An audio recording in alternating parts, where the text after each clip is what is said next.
This is Lightning Power Lunch, presented by Reef Rum on the Lightning Audio Network with Dave Mishkin and Greg Linnelli. Kucherov behind the net. Kucherov looks to center for Guentzel. A shot just off the side of the net. Kucherov again at the right circle. Kucherov left circle. D'Astous score! D'Astous! Charle-Eduoard D'Astous! Scores in his home province. He's from Rimouski.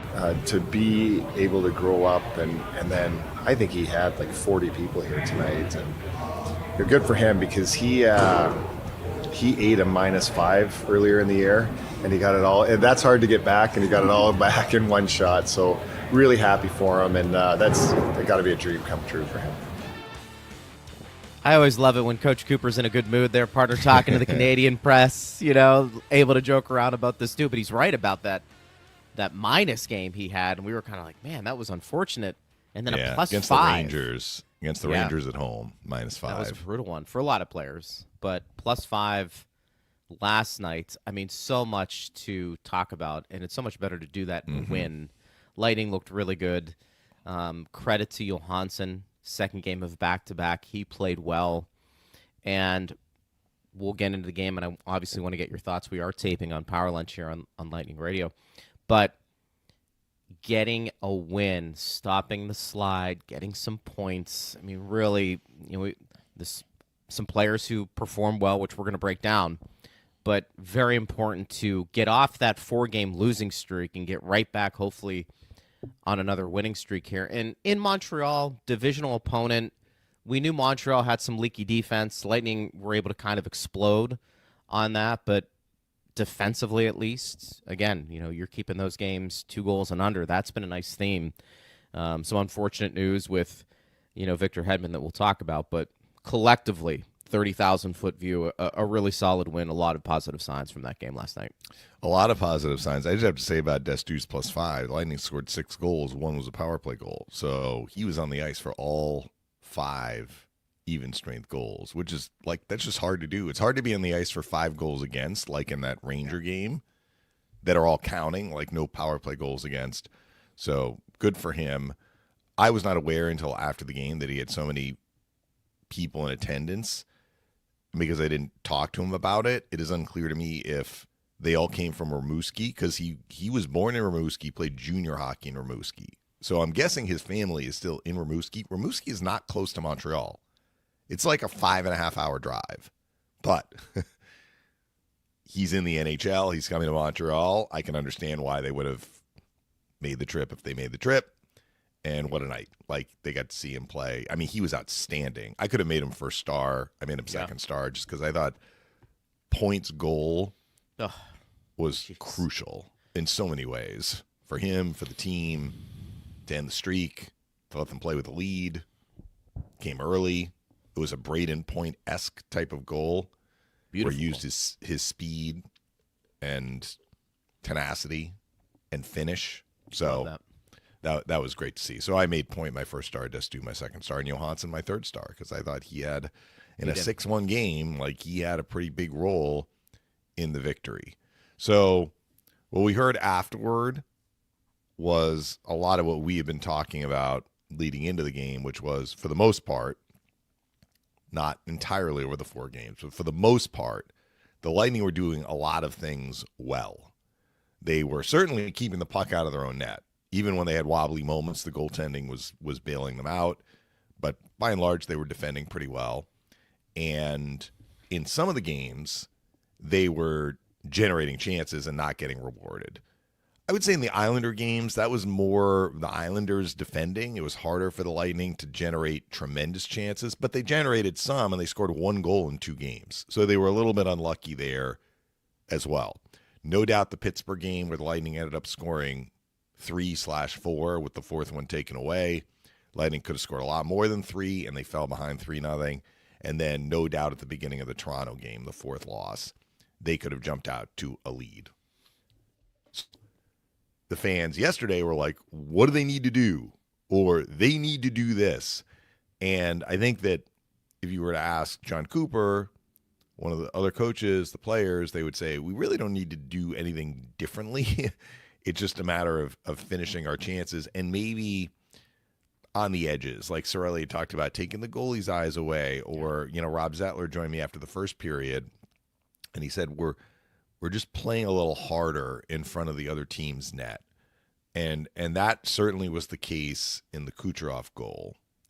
And while the Lightning didn't score in the first period on plays where they were being tenacious in front of the other team's net, other than the Kucherov goal, they had other plays like that. They did some near misses. They almost scored. So that's what we were seeing. The first 2 goals were breakaways, but goal 3 was the result of them playing very hard in front of the other team's net, and then they did that as well at other points in the first period. Pontus Holmberg had a breakaway goal, but he also could have had a second goal where he had an open net. He put a backhander off the post. That became available because the Lightning were being tenacious around the other team's net. And they created chaos. Got some breaks. They got some breaks. You finished, but like the Holmberg coming out of the penalty box. That was a break. That yes. puck came off. I mean, who was the defenseman for the Canadiens? I mean, Dobson. Yeah. You gotta corral that puck. You want to talk about awareness and things like yeah. You can't let that. We've puck seen get that by happen you. where the Lightning do that, and I'm like losing. Phil too. It's at home where you're losing him. I was like, the guy's coming out of the box. Why are you passing back? Well, that's a good. You point. are inviting a potential problem. Yeah. Yep. When the guy is coming out of the penalty box, you're right. They got a break there. Yes. But Jakub Dobeš, he gave up 2 breakaways and then a scramble play where he loses his stick. I think Marty St. Louis might have made a goalie change as much just to change the dynamic, and it worked because the Canadiens had a good second period. But, Dobeš, they kept changing the shots, of course. I think the Lightning finished with 14 first-period shots, so 11 saves for Dobeš. He made some pretty good saves in there. So that's how good the Lightning were in the first period, but the biggest difference was they finished. Maybe to Rob Zettler's point, they helped the finish by just jamming things. Like they were just harder to play against. I think in the Toronto game, and even to an extent in that Pittsburgh game early, it was like they got a break. There was a breakdown by the other team. They got a look. They got a good chance. The goalie makes a save, and then it's like exhale for the other team. And then there was another chance later. They were chances, but it wasn't like chance, save, rebound, chance, save, rebound, keep the puck in, cycle it around, other team scrambling, chaos. There was the one in Toronto where Paul had the second shot and Stetcher pulled it off the line. That was about the only time that happened for the Lightning in that first period against Toronto. We saw a lot more of that last night in the first period, and even the goal that we played at the start of the show was a similar type play for D'Astous. Like you heard right before that, Guentzel takes a shot at the side of the net. Canadians are like, what's going on? 2 defensemen for Montreal are behind the net. They're trying to get it. Kucherov comes up with it. Like, it's just chaos, right? They lose track of D'Astous, who sneaks in from the point. Actually, he was down low anyway, but he stayed low and found a little opening. That's what can happen when the other team is like discombobulated, right? So we saw more of that last night. And it was good to see, especially the first 2 guys score. So Braden Point hadn't scored since he scored really what was a highlight reel goal, but it was an isolated play for him in Denver. Go back to that game. When was that? Early November, question. I think. Yeah, I mean, he missed 7 games with an injury, but it had been a while. And remember, he scored a goal on opening night, and then he scored a goal in the 4th game of the year. So he had 1 goal since then. So for him, and he had a very good game. Like, he was buzzing. He was looking like Braden Point. That was a very positive sign. And I really liked seeing Holmberg score. I mean... Oh, 100%. So I saw Mike Johnson, who, before the game, we were in the meal room together. We were actually with other people, and the other people left. So it was just Mike Johnson and me, and we were chatting. And, he's a former Lightning player, but he's a broadcaster. Now he does games. He does studio stuff, mostly TSN. He's involved in the World Juniors. He's going to do that. So he's a pretty prominent broadcaster. Yeah, right. He knows his stuff. So we were just chatting about the teams, and I was like, I don't really understand the Holmberg decision by Toronto, because he does a lot of Toronto games. And he's like, he said, look, they made the decision, but what I noticed was, he wasn't really able to get the ball across the goal line in a lot of these. Like, he would do a lot of good things, but didn't have the finish. I was going to say, is he talking about Holmberg scoring? What Holmberg said during the offseason when the Lightning signed him was, I'd like to produce more offense. So to this point, that really hasn't been the case. I mean, that was just his second goal. I think he has 7 points. That's okay.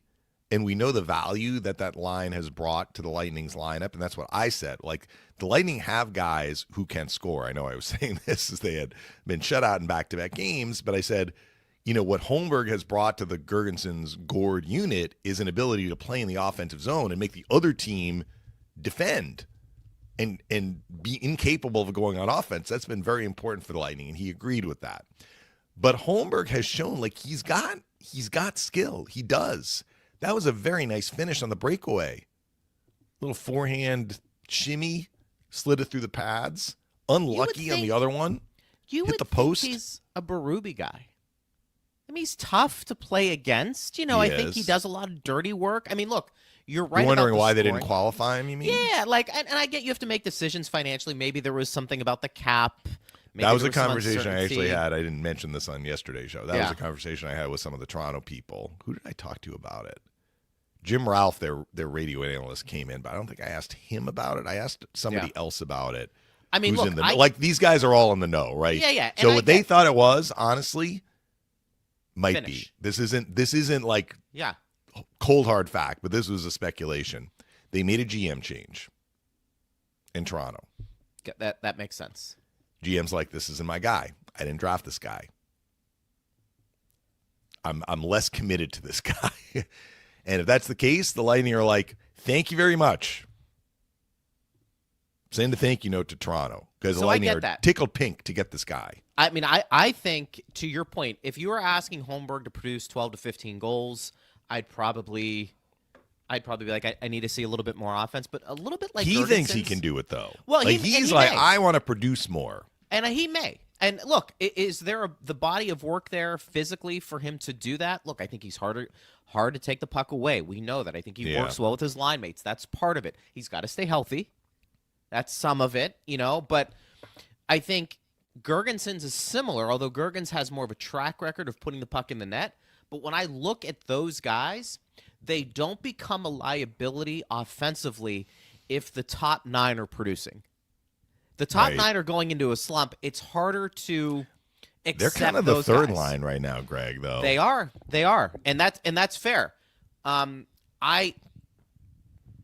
job is to defend and keep the puck down the other end for the most part. Chip in offensively. They're doing that. I'm fine with it. Yeah. I'm fine with it. I'm sorry. Go ahead. You wanted to keep. No. That's so. I mean, I like seeing Holmberg score a goal like that, and hopefully that line can continue to produce chances. The guy on the line who has produced the most chances has been Girgensons. Yep. And maybe that's just Girgensons ends up at the net a lot. When he has the puck, he tries to go to the net. When he doesn't have the puck, he tries to get to the net. And, it's been reflected. He's eclipsed his goal total from a year ago, where he didn't score his first goal until the Lightning played in Montreal on Super Bowl Sunday. That's how snake-bitten he was last year, because he had chances as well. Anyway, great to see Point score. Great to see Holmberg score. I thought the third goal, all the goals in the first period were important. The first goal gave the Lightning the lead for the first time since they beat the Rangers a week ago Saturday after Thanksgiving. And it came early. Very important. Then they one negative last night. There were a few. They weren't severely negative other than the Hedman injury, which we can get to. We said the Lightning needed to stay out of the box. They did not do that in the first 40 minutes. We talked about it on the show yesterday, well before the game. I was like, how is Montreal bumping first place? And Montreal won the game last night. They would have leapfrogged the Lightning in the standings with a game in hand. Instead, it was a 4-point game. The Lightning are now 3 points up on Montreal. Canadiens had the 4th best power play in the NHL. The power play was helping Montreal. It wasn't the only reason why the Canadiens were doing well at the start of the year to this point this year, but it was a big reason, because their top guys are their top guys by a wide margin. When I talked to the Canadiens people before the game, I was like, explain this team to me, basically. And what I heard was their top line is like, chef's kiss, big drop off after that. And you can see it reflected in the stats. Yeah. Their top guys are on the ice for the power play. They score in the power play. Their top guys lead the way 5-on-5. Yep. After that, it dries up. Jake Evans is not having a good year. He was their shutdown center last year. Played so well. Remember, we were talking about him as a guy that would be coveted at the deadline, and the Canadiens decided to hold on to him, and they re-upped him for 4 years. He's having a horrific year. He started last night's game at -15. He's producing like nothing offensively, okay? Their second line, they are intrigued by Kapanen, who's a high draft pick, who scored last night, and Demidov, who's a top 5 pick, but Demidov turns 20 today. He's young. Like, you can see he's learning the game. And then they got Alexander. Their second line left winger is Alexander Texier, who was like given his unconditional release by St. Louis. They're looking to create a second line. They don't have one. There's some lack of depth. Suzuki is one of the best players in the NHL. Like, if Nick Suzuki, and he was a little ticked last year, I heard that he was not on the Four Nations Canadian team. Now, they won, right? Sure. Nick Suzuki should be on Team Canada, the Olympics. He's one of the best players in the NHL, and he is the driver of play on that line, which is the best line on Montreal. He's phenomenal.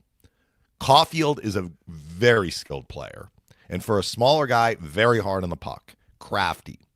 Slavkovsky, to me, is kind of the other guy in the line, even though he was a first overall pick. He's the biggest of the three, but like, he fits in with them. Then you got Hudson, who's a very talented offensive defenseman. Those are their guys. Dobson has been an offensive-minded defenseman with the Islanders. He's hit double-digit goals the last several years.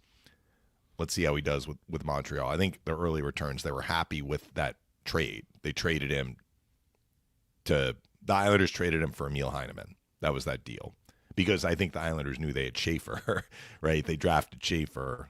And so, you know, they're like, let's move on from Dobson. I don't know if that was it, but yeah. Anyway, so what you want to do when you play Montreal is stay out of the box. The Lightning did not do that in the first 40 minutes. No. So right after the point goal, they take a penalty. It was Holmberg, which I thought was kind of a nicky-knack. I didn't have a problem with the other penalties the Lightning were called for, but that one was kind of to me.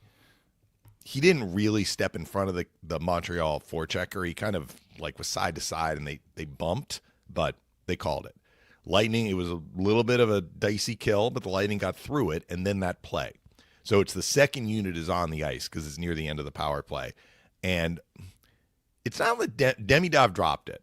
It wasn't a bad pass. Like, it was right where Dobson should have been able to get it, but you were inviting potential problems if you were passing it toward the guy coming out of the penalty box. Now, you're not expecting it's going to come to him, but I mean, we've seen guys who aren't 20 years old or a day shy of 20 years old make this play too, but that's one where I guarantee you Marty St. Louis is pulling this guy aside and be like, if there are 5 seconds left on a power play, please don't go back to the blue line.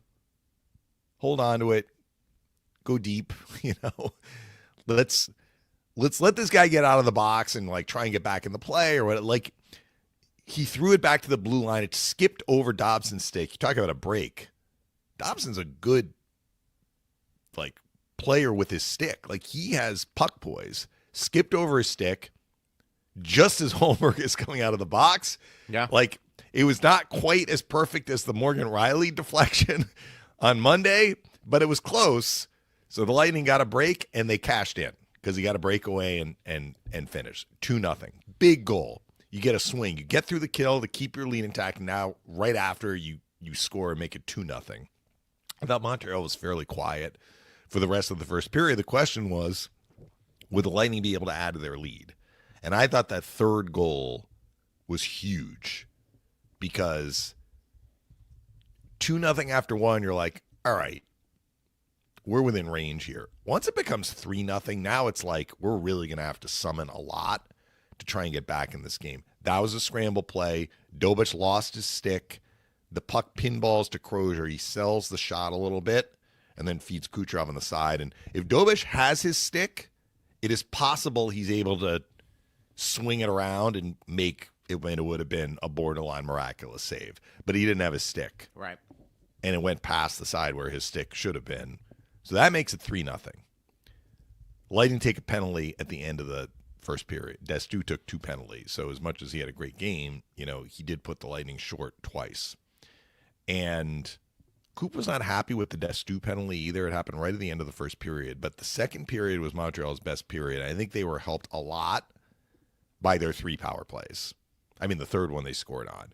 But the other 2 helped fuel their game. They didn't score on the one at the beginning of the second period, but they had 3 shots. You could see they're starting to get their game going. Lightning get through the kill. They had replaced Dobesh with Montembeault, who's had a tough year, but they put him in. First shot he faces goes in. That's the D'Astous goal. It's 4-0. After that, the Lightning were like Chinese fire drill, if I can say that. I don't know if that's politically incorrect. That was an expression when I was younger. But you know what I mean? It was kind of like, can I say Keystone Cops? Like there was a little bit of that. Like they just couldn't execute cleanly. Part of it was Montreal. Montreal picked things up, but Montreal was like dictating. Their guys had the puck. They had a feel for the puck. And it wasn't just the Suzuki line. The other lines were starting to pick it up as well. Josh Anderson had a breakaway. Their fourth line winger, Davidson, hit the post. Like Johansson had to make some very tough saves. On one of the power plays, Slavkovsky has a slam dunk attempt, and Johansson made the save. He got down and blocked it. They were extremely dangerous in the second period. And they didn't score until the final minute of the second, but you could feel it coming. Like you could just feel that they were going to, I didn't know that they were going to cash in. Maybe Johansson would like get the Lightning through the period. It was not a good period for the Lightning. But they get out of it up 4-1. They allow the goal because they took an unforced icing. They lose the face-off, and D'Astous trips a guy. That put Montreal on the fourth and final power play that the Canadiens had, and they scored the goal. Look, I love Hagel and Cirelli penalty killing. I love the fact that they go on the attack. It was a wobbly period. Hagel gets the puck. He has one of 2 options. He can shoot it down the ice and go to the bench for a change, or he can go on the attack. He tries to go on the attack. He loses the puck in the offensive zone. They disrupt his play. A counter for the Canadiens, and they basically scored off the rush. Like the Lightning never really got back organized. Suzuki shoots it off the post, and Kapanen slams it in. So in retrospect, you're like, that puck should have just gone down the ice. Let's get a change. We're in the final minute of the period. We're up 4-0, right? That kind of summed up the period. So what happened in the third? Raddysh scores another huge goal, because this one just sucked the life out of the building. What a goal, too. I mean, he's almost at the incredible shot. He's almost below the circle, right? And he doesn't have much of an angle because he's a righty shot on the right side of the ice, and he puts it right under the bar over Montembeault's left shoulder. And that was basically it, because I don't think the Canadiens had any push after that. And then the Lightning got a power play goal from Raddysh as well to make it 6-1 before the period was halfway over. So it turned into a cruise control third period, but the second period was far from it. So, look, overall, a very, very high grade for the Lightning. They generated a ton in the first period. They scored a lot. They were not great in the second period, but they got out of it still up by 3, and then they pulled away in the third, and they had to go the final 40 minutes with only 5 defensemen. So, an impressive showing. The downsides, the fact that they took 4 penalties, hurt, but they didn't take any penalties in the third period. The fact that Hedman got hurt, and that's probably the biggest takeaway. So it doesn't sound like this is going to be a quick thing, because Coop was like, I don't know, he re-aggravated something. So that's not a good sign. Ask and you shall receive. Let's listen to Coop on Hedman. Okay. No, this is I don't know. It's a little bit of a concern. So we'll get him reevaluated here. We still have a couple games in this road trip, but it's tough to lose the big guy. He's such an important part of our team. So fingers crossed here. His ice time was pretty low, like the 2 games. Was it just you being cautious, easing in? It was, and again, it's hard to he missed a month, and so we we were using him back in. It was no special teams first game. Then he jumped on the power play in the second. And but we, our D-corps got some good things going here with that. And anyway, he came right back and obviously aggravated something tonight. So hopefully it's not too bad. Pretty So you said honest assessment. aggravated. Yeah, so that's unfortunate. So Why is? I was gonna say, why is it whenever I hear the big guy, I think of Frank the Tank. Yeah. The big guy. Gotta well, get the he big is guy. he is their biggest defenseman. He is not bigger than Douglas, but Yeah. So the last thing that I'll say, which was a little surprising, because Toronto was the team that I was expecting the Lightning to really struggle against in the circle, because Toronto was so good. Final faceoff numbers 31-12 to Montreal. Yeah. Now the third period was 12-3 Montreal, and it didn't affect the Lightning at all because they were controlling play. But that continues to be a concern. The Lightning do not have a reliable faceoff guy. Now, the power play goal Came off a faceoff one, right? that was a 50-50 where Point gets it first. To me, that's a faceoff win for the Lightning. They gave the faceoff win to Evans and did not give Guentzel an assist. I was complaining a little bit on the air. I thought some of the Lightning goals where they had one assist should have been two. I went back and looked at a couple of them and like, all right. The Kucherov goal, that should have been one assist because there's a scramble play and one of the Montreal players tries to clear it out and doesn't get a lot on it and comes right to Crozier. Fair enough. The D'Astous goal, Guentzel takes a shot and he and I think D'Astous are both behind the net kind of battling, and the puck comes to Kucherov, and I'm like, that to me looked like Guentzel got it to Kucherov. Usually they're pretty generous with those things, I would think, right? And then that power play goal, I know it was the sixth goal, but give me a break. I mean, Guentzel, it's not like Guentzel doesn't touch the puck. Right. It's right off the face-off. I know. His guy gets it. Guentzel's like, that should have been a 2-assist goal. Yeah. Well, at the very least 2 points. Yeah. Maybe 3. There was another 1-assist goal. That one was a 1-assist goal. So the Raddysh goal that was the weird angle goal started in the defensive zone. Hagel and Caulfield are jostling. I didn't actually see this until I watched the replay. So Caulfield and Hagel are like jamming for the puck. It flips up in the air, and Caulfield like bats it out of the air, but it comes to Cirelli.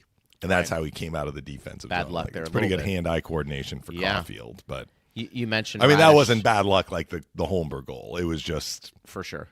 I mean, they had 175 feet to defend. And honestly, they defended it pretty well. It was just a really good shot from Raddysh. This guy's turning into quite a story. Here's Raddysh. Yeah, the one, maybe a little bit lucky, but sometimes you just got to throw the puck at the net and it'll go in. And again, we had a good screen on the second one, and just trying to find the lanes, trying to find the shots to get them on net and get guys going there. I brought this up. I can't remember. I don't know if it was on the show. I might have brought it up on the show. It might have been with the guys on the panel. Darren Raddysh, with his play, has set himself up for a nice payday. Yeah. I mean, you're right. Whether you think it's with the Lightning or that's what I mean. Like sometimes you only get one shot to do that, partner, because of just where you are in your career. He wasn't a first-round pick. He was somebody that had to scratch and claw a little bit. At times, he hasn't been a regular with the Tampa Bay Lightning, maybe even this year when everybody was fully healthy. Found himself maybe on the outside looking in. And sometimes in sports, with a player like Raddysh, you get really one good contract. When I say good, it's maybe for multiple years, and you really get pretty good amount of money during that time. And then sometimes after that, whether it's you live up to it or not, you end up being one of those veterans that could bounce around. You sign for a year here, you go to a year here, and you're making a little bit more than the average. But he has set himself up with his play, I think, to get certainly the best contract up to this point. Well, for sure. His career. I mean, he's basically been at league minimum. League minimum. Yeah. But it may be only his only one. But sometimes you just get that one opportunity, and he's going to get it. Now, the question I think we have is, one, can this be sustained? This level of play? And two, will it be with the Lightning? Now, we can't answer that last one. We hope Because I actually think through all of this, we had talked about where is the offense on the back end going to come from once Victor Hedman, if he's out of the lineup or if he's struggling. The Lightning really didn't have a lot of great options. I mean, Moser's more of a defensive-minded guy. McDonough defensive-minded. Chernak defensive-minded. Lilleberg, I mean, at this point, you're thinking he's more of a thumper, defensive-minded. Crozier, haven't seen enough to see, is he going to be a point producer? Carlisle, you understand where I'm going with this. And so you look at Raddysh and you say, okay, so this guy's got a huge shot. He's got the pedigree, at least everywhere he's been, to be an offensive defenseman. But the knock on him was he can't crack the lineup on a regular basis. And some of that was, can you provide stout defense when you're put in that position? Because that is your first responsibility for the most part as a defenseman, is to keep that puck out of your net. This is where the staff and management have to look at Darren Raddysh and say, is this the real Darren Raddysh from the perspective of this is what we're going to get night in, night out? Or is this just a hot streak because he is playing, and he's playing because he has to, because there's nobody else they can really go to? So you have that in your mindset that, look, I'm probably not going to be taken out of the lineup because there aren't many options.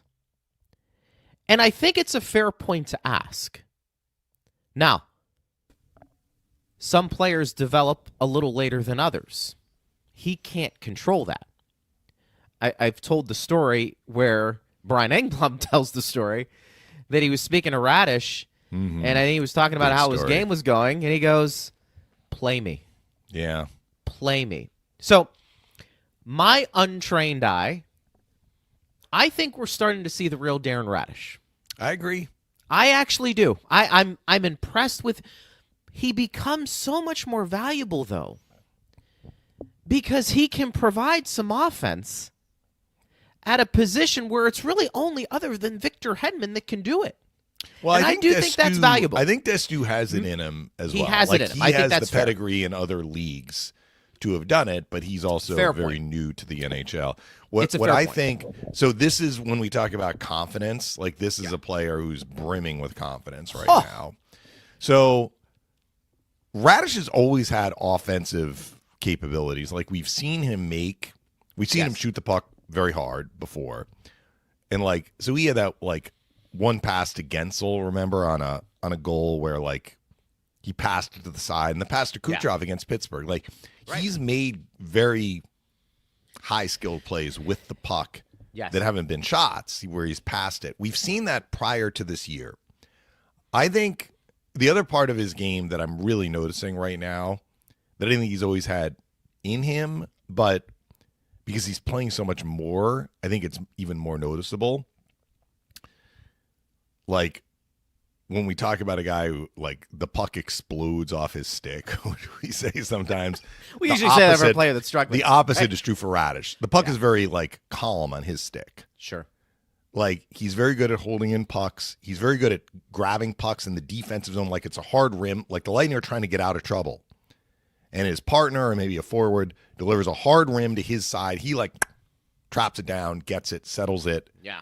And can skate it out, can pass it out. So I think he's had that in his game too. So what's the biggest difference? Some of it is just he's playing impactful hockey, but in some ways I think that why wasn't he playing more previously? That's kind of maybe the other way to go about it. And I think some of it was maybe playing the defensive zone, positional play. Can he erase a guy? I mean, he doesn't play an overly physical game, but I think that part of his game has been absolutely spot on too. He's not out of position. When he doesn't have the puck. Raddysh is great with the puck. I think he's been great with the puck. He's greater with the puck now because he's feeling it. But what he's doing without the puck, I think is excellent right now too. So I mean, with the odd exception, an occasional -1 here, like he's just not on the ice for goals against, and he's certainly been on the ice for goals for. So I want to. I think that's all part of like why we're seeing this version of Darren Raddysh. It's a complete Darren Raddysh. It's not just offensive-minded Darren Raddysh. It's play without the puck, Darren Raddysh, right? As well, I think positionally sound Darren Raddysh. It's a super valuable point. I want to say this, a couple of points to that. I think you're absolutely right on the plus minus. You can't be a -15 and play a lot on a good team on the back end. I mean, you can, and obviously, partner, there's been examples of that. Unless the whole team is that way. Unless like you're the whole best team. Option on a team that's giving up a lot of goals. Correct. So I'm going back to 22-23, just because for the sake of this, I didn't do a ton of research. I'm doing it on the fly. Yeah. He's a plus player right now. Take that for what it is. I think he's got 20 points through 23 games, give or take. I mean, almost a point per game guy from the back end. And again, it's a smaller sample size. If you go to Hockey Reference, and I love that site because there's a couple of things it does. It gets into a lot of the metrics. You know me and math. I don't necessarily like to get into all of the metrics because I think sometimes you have a tendency. It takes away from your instincts of what you're seeing. Raddysh is playing well. It doesn't take a genius to figure that out. But what they do on that site that I think is super valuable is they'll take a player's stats and then they do it like, what does it look like over the course of an 82-game season? So they kind of do the average. And they haven't updated his statistics just right now based off of what he did last year. But with minus the game last night, they basically have Darren Raddysh as over an 82-game season a 40-point player. 40-point player. Mm-hmm. So if you go back and look at 2022, 2023, you're going to have Victor Hedman, who had 49 points through 76 games, and Sergachev actually had his best year. That was the year Sergachev points. had more ice time than Hedman. 64 points. But Sergachev came with the pedigree, and of course Hedman does too. What I'm telling you is you can't really go back, at least during that time frame, minus Victor Hedman, and find another defenseman who was in that 40-point range. And it speaks to what we're talking about. Mm-hmm. The goal is to defend. But you know and I know every team has some guys who do things better than others, or maybe one part of their game is better than another part. And it's okay to have defensemen who have that offensive flair to it. What I'm saying is, Raddysh, you don't have a lot of offensive defensemen on this team beyond Victor Hedman. And Raddysh is quietly putting up some points that, it's going to be useful for them. And especially with Hedman down, you're right about D'Astous. There's pedigree there. And if you think there was pedigree for Raddysh and you believe the same process was in place for him, for D'Astous, that eventually he'll figure it out and his game will blossom also in that area, I'm with you on that. But where we stand right now, Raddysh might be their most accomplished offensive defenseman, particularly with Hedman out. And so we talk about kind of where he is in his stage of his career, and then taking a look at maybe what the Lightning don't have a lot of on the back end. Partner, all of a sudden, he becomes super valuable. Now, yes. Where do we want to see him maybe take the next step? And I think the team take the next step.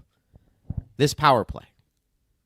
Because you would think, with his confidence and his shot, that Raddysh could be part of the solution. And it may look a little different. And I know they had him, was it last year, basically lining up where Stamkos was? Yeah, for a portion trying to fire. Of the season. Yeah. And maybe it didn't work out. And maybe for him, it's more of, let me rip it from the point, more so than moving me around. He scored a couple of goals. I mean, he scored in Detroit. That was a more important goal because that made it 1-1. Then last night they made it 6-1. But he can score from the point.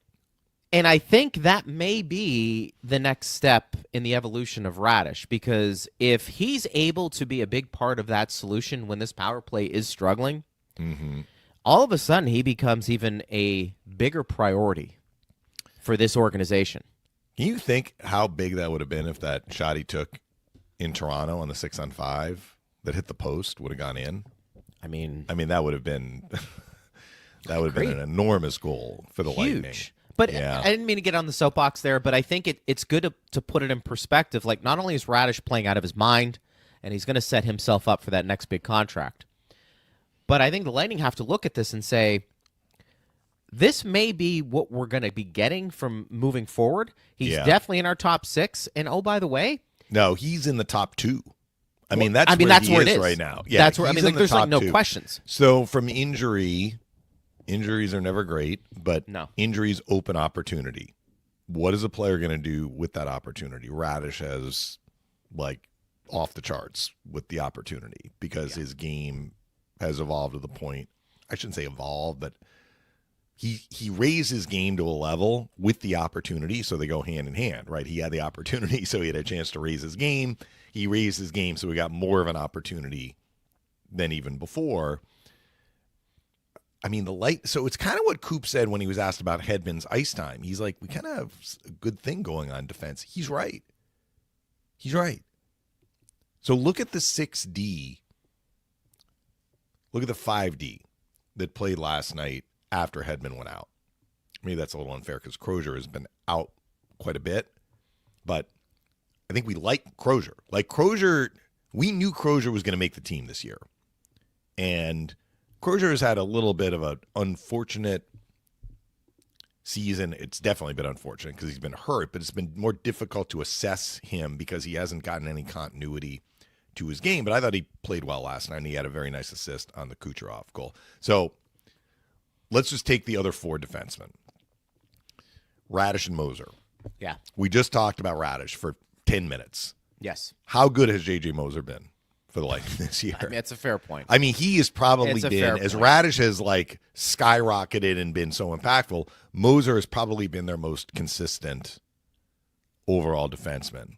And it's reflected in his plus minus, which I think he was plus 15 before last night. So he might have taken an even if D'Astous was out for all of the even strength goals, but Moser has been outstanding. And He's then been you their got most reliable guy. Most reliable, right. yeah. And then you got D'Astous and Lilleberg.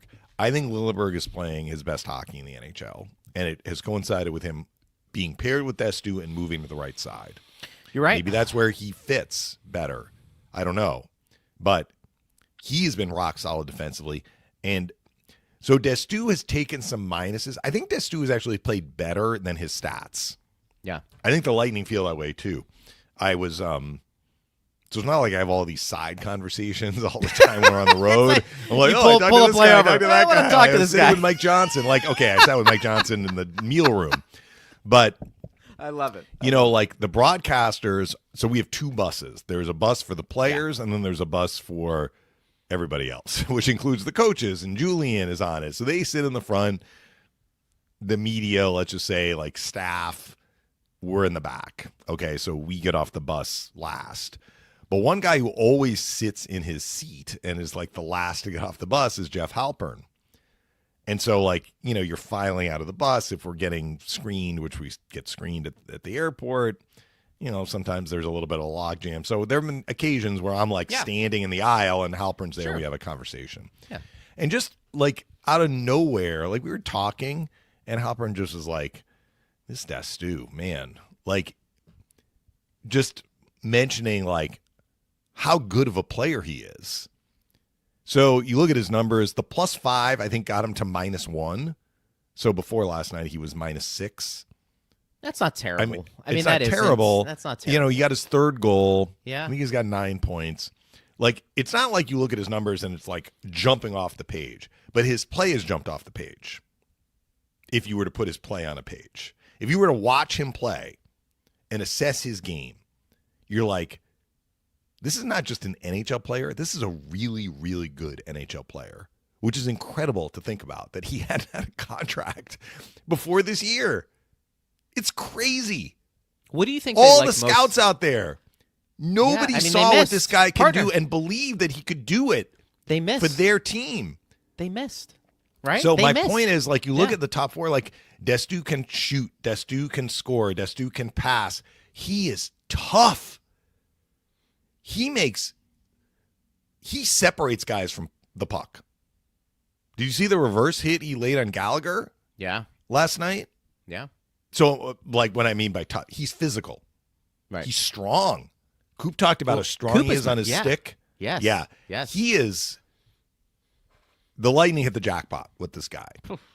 So it's kind of like, where is their defense core? So this is a question I will pose, because the fans are always like, what are they going to do when this guy comes back? What are they going to do when Paul comes back? What are they going to do when Point comes back? You know, are they going to keep playing well? Like, when McDonough returns, and I think he's going to be the first.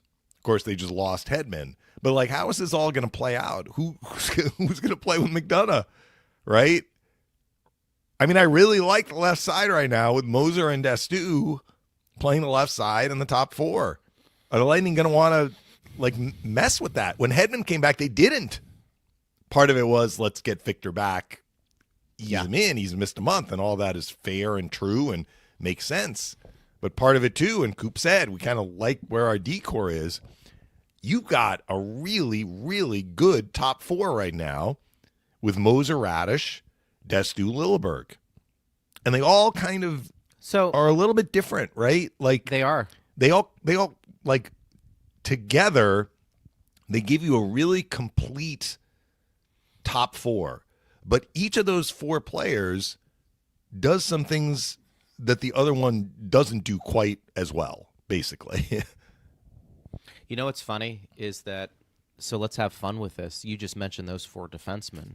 Well, you know, when Hedman and McDonough come back, they're going to be in the lineup. Yeah. Right? I mean, there's just no question about those two guys. I mean, there's other guys you could quibble about. And Right. say, well, and you maybe could they go are gonna 7D. I mean, the Lightning could do that. Partner, too, if it's they either wanna get all of them in. 7D. It's either 7D to accommodate all of the skill set you have back there because guys are playing at a very high level, or you may just have to trade. Now, that's something I don't want to entertain because I actually think so the more we're talking about this, and this is probably for another show, the more we're talking about this, they've got to figure out how big of a deal, and we know it is a big deal, but like, is it fixable with this current group or not, the face-offs and the power play? I think that's a fair assessment. Right. And you Is know it gonna what? get better? There's a correlation there, too. I just want to say this. Yeah, go ahead. I think it's not the only reason why the power play has struggled. But I think it's part of the reason why the power play struggled, which is weird because it's the same personnel. It's not like they had Glendening out to take power play faceoffs. Sometimes on a 6-on-5, when they absolutely needed the puck, we would see Glendening out there to take the faceoff. The Lightning's, I don't have their power play faceoff percentage. And sometimes it's really the first faceoff that in some ways is the most important because it sets the tone for the power play. And they scored right off that faceoff that they won, but they lost every other power play faceoff last night. I think some of their power play struggles are related to losing the faceoff and having to spend a lot of the power play getting set up in the offensive zone, as opposed to winning the draw and going into your setup right away. I actually think, because a lot of the fans have said, well, they should move this player here and, you know, the setup. I actually think when they have it set up, and this is both before Point came back and since. We haven't seen it a lot since, but when they have been able to set it up, basically I kind of like what Kucherov is doing right now. Like, Kucherov's level of play is so high right now that when the Lightning are on the power play, he is making the penalty kill unit uncomfortable. It hasn't necessarily yielded a lot of goals, but I think part of the problem right now, at least for the Lightning, is they just have not had the puck in the offensive zone as much as they would like when they're on the power play with Kucherov directing traffic and creating problems for the penalty kill team. Instead, it's going down the ice. They have to re-enter. I mean, I've told that story about Rick Bowness, like the three building blocks of great penalty killing that will really help you: win faceoffs, get pucks down the ice where you can get a chance, and stop the other team from re-entering the zone. That don't take a penalty. Well, yes. That will help too, like just having right, fewer right. shorthanded situations. Sure. But if you're Right. short, yes, you're going to have to defend when the other team has the puck in your end and try and figure out a way to prevent scoring chances. But you can really help yourself. You win the face-off, you get the puck down the ice, and you frustrate the other team. They can't get it back in. I think some of the Lightning's failed power plays, like it hasn't been the whole 2 minutes, but a lot of it has been that. They lose the draw down the ice, struggle to get it back in and get set up. They get it in, it's disrupted. They can't really get settled down. It just sets the whole power play back when you lose that first faceoff. So that is a fair point. The way I look at it is a little bit different because I know you're often looking at it as, what do we need? What assets do we have to address those needs? And that's very good of you to think like that. That's how Julian thinks. I think of it this way. We have this really good player. So maybe that player is going to get squeezed when other injured players come back. But what if we have more injuries? Good point. Like, you need lineup depth. Good point. Generally, and certainly in the playoffs. So if you have a valuable player who maybe has to take fewer minutes or potentially sit, I'm kind of like, I like that player to stay with us because we may need him. It's a fair point. A week from now. And so both points are fair. Look, the power play is going to need to get better. It has been a problem this year. They went 1 for 3 last night, but it was a weird goal because it was like face-off win, shot it in, right? They need to get better on face-offs. I mean, when you're sitting at 29th, 30th in the league, it's like an obstacle to overcome to play your game. Now they've done it. They've done well this year. The record is good. Yeah. 36 points through 30 games. They hit their playoff pace mark. But I would love it if they could find a face-off specialist at the deadline or even before. We'll see. I think you bring up a good point, and think about, too, there's two things I want to say here. How good the Lightning are. Maybe we're looking at this, too, and we need to take a bigger picture, that this team is really good, despite the fact that there's a couple of areas where they're really struggling. Like, despite having a power play that is not above the line and being in a face-off situation where they're not winning face-offs, the Lightning still are considered one of the best teams in the league. Oh, by the way, they're dealing with all these injuries. Let's take a step back. I think we all need to do this and say, with all of that, the Lightning are winning games. Yeah. They're competitive. Well, they went 15-3 over an 18-game and that's okay. stretch. I'm not going to take that away. 7 straight wins. Yeah, I mean, that's going to really help you. The other thing, they need to avoid these losing streaks, though. I think, and if they play the way that they're playing, like they were a little unlucky during that losing streak to get no points. Yeah, they were. Which was a point you were making. I also want to say something because while I do look at the big picture, and I often sometimes try to bring another scenario that we need to look at, particularly with this team in the trade deadline, and I bring it up because, in part, Julian has been very aggressive to win now. We have seen him do that. Even when we're having conversations on the airwaves and people are like, well, how are they going to make this number work? Julian usually finds a way. I think we do have to be careful, though, when we start talking about the power play, ruining a little bit of the chemistry back there with some of these players. If you, and this is an example, if you get rid of a Raddysh and you bring in a power play specialist to play on the back end, what impact is that going to have? Not only on the power play, but also just in your top six. In other words, you got to be cognizant of that. And I know they are. Look, remember when they got Savard a few years back? And, he was considered the best defenseman on the market at that time. He didn't play particularly well, if you remember that. Well, it took him a little on. while, but it took him a little while. He was part of their top six. He was part of their top six. I mean, I think some of that was, look, we traded for you. You're going to play. Now, it might be the third D pair. I mean, but you're going to play. What I'm saying is that wasn't necessarily a fit right out of the gate. It took some time, and that may happen again this year. But I'm kind of like, I would be more hesitant to address a certain need and break up those defensemen they have, because I feel like there's some good stuff there. I am going to say this right now. I mean, I could be proven wrong. You often say don't be prisoner of the moment. I don't think I'm being that. I do not think Darren Raddysh is getting traded. Now, will Darren Raddysh be with the Lightning next year? That's another question entirely. Like, he may say, I want to explore the market. That's his right. He'll be 30 years old. He's earned the opportunity to do that. I would be flabbergasted. Unless it's a major trade, I'd be flabbergasted if Raddysh is traded this year. I I've agree. been flabbergasted before. So, I agree. And it could be something we're not even talking about, and it could be it never happens. And I think we're all interested to see what happens, but the Lightning have a ton of options, and I think that's a really good thing. Before we do sign off and some closing thoughts. Tonight, enjoy some Refrum, smooth, versatile, and now pouring at Benchmark International Arena. Order a Tropical Wave or a Lightning Mule and taste why fans are switching. Reef Rum is a premium craft Florida local rum built on authenticity, quality, and easy drinkability. Ask for Relief Rum by name. Go Bolts, enjoy responsibly. We're going to get into this game tomorrow.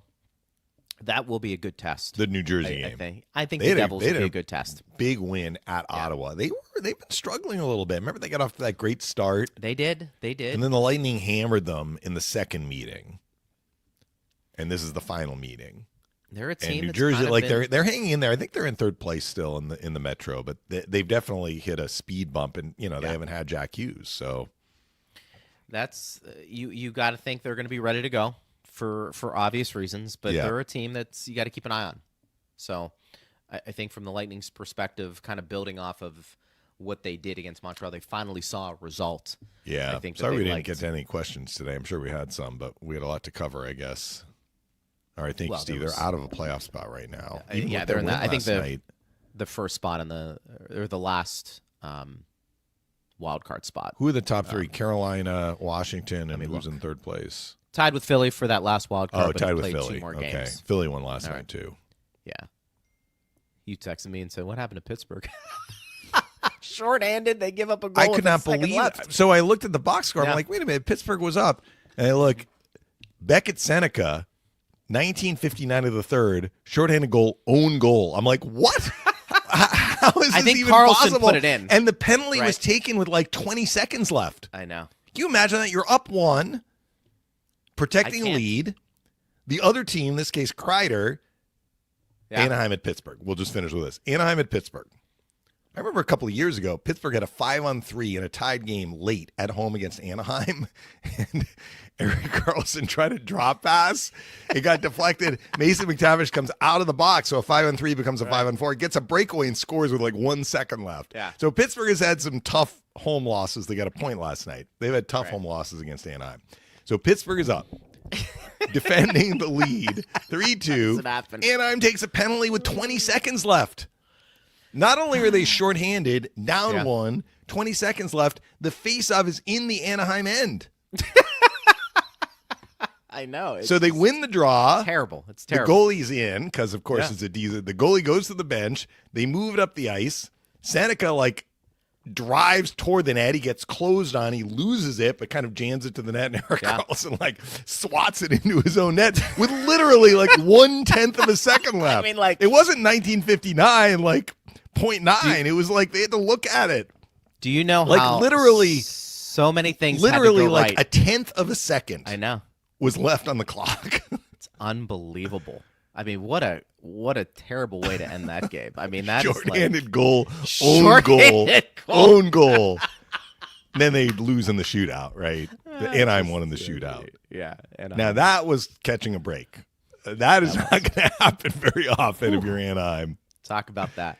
Let's score a shorthanded goal with 20 seconds left, starting with the D-zone face-off. In our own end. Right. Where the other team puts it into their own net for and us. he got around Letang. If you go back and watch, a great move to get by him. Yeah, he's a big, strong guy. I remember when the Lightning saw Anaheim, I was like, I like the Anaheim team, but Seneca, who's, he's a rookie, he's had a very good year. I mean, I think he's leading all rookies in goals. In that particular game, he was less impactful to me than some of the other guys like Karlsson and Gauthier, and they have a very, very good team. I think Seneca is a very good player. Just in that game, I was like, I didn't notice him as much.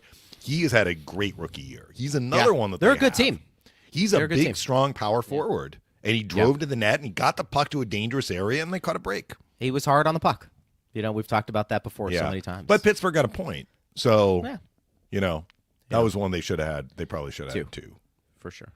Maybe they would have challenged the Hagel play because they're like, we're terrible in the shootout. We don't want overtime. We're challenging. Sure. That's right. That's a good point. All right. Well, we appreciate everybody being flexible here, bearing through this as we taped up the show. A lot of good hockey talk. If you want to react, you can. Thanks to Lucas, by the way, who did chime in and said they were going to win because he was able to listen to Power Lunch, and they did. So he needs to keep that going. Yeah, clearly on the show. Live or, at 12. However he wants to listen to it. Yes, live at noon. Yeah. Make sure you do that. But we'll talk tomorrow about this game and anything else Lightning related. Partner, great job. We didn't even get into the Sabern recall. I thought he had a good game. We can get into tomorrow. Last night we can get that into that tomorrow. But it was an interesting choice that they scratched Finley and Gonsalves and put Sabern and Douglas in. We'll see what they do against the Devils. We'll get into that tomorrow because I think that is interesting. Yeah, I think that's an interesting conversation to have there. But great job as always, partner. And we'll talk to you tomorrow. All right, Dave Mishkin there. Thanks to Steve Ersnick for doing what he does, Jarrett Johnston, and all you guys for listening. I am Greg Linnelli. You've been listening to Power Lunch on Lightning Radio.